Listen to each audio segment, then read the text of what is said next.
Presented by Bidesi Lal Entertainment.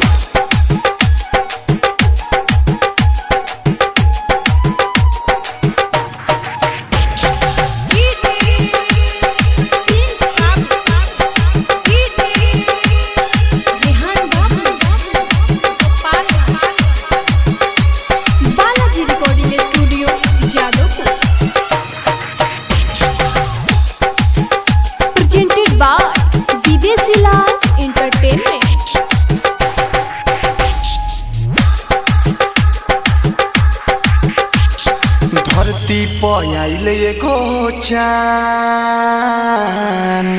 बनी के हमर जान। धरती पयाइल एगो चान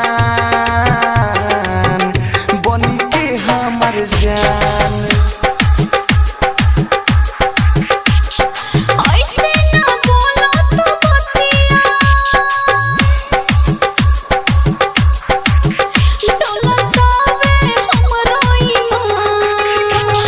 धरती पयाइल एगो चान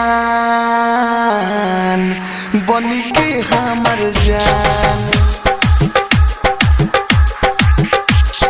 धरती पयाइल एगो चान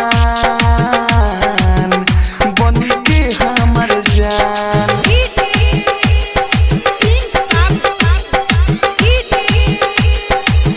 Presented by Bidesi Lal Entertainment.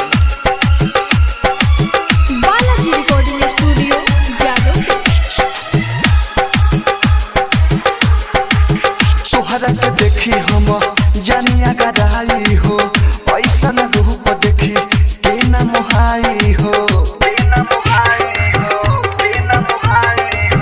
तोहरा के देखी हम जानिया गराई हो, ऐसा न रूप देखी के न मोहाई हो।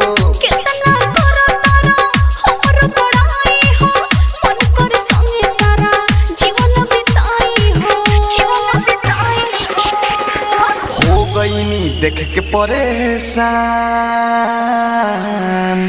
बनी के हमर जान। धरती पयाइल एगो चान बनी के हमर जान।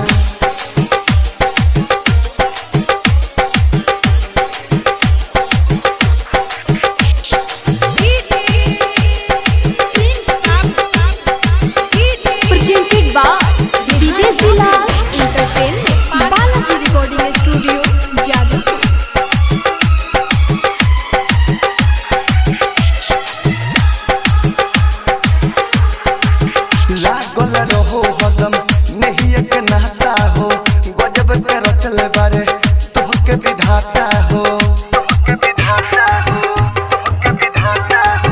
लागल रहो हदम नहीं एक नहता हो, गजब के रचल बारे तोहके विधाता हो।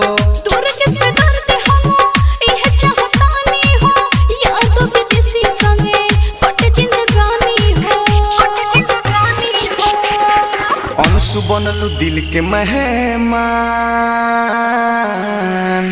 बनी के हमर जान।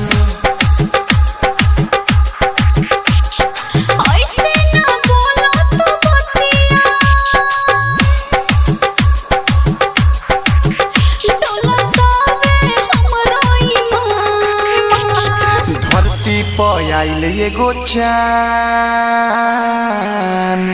बनी के हमर जान। Presented by Bidesi Lal Entertainment.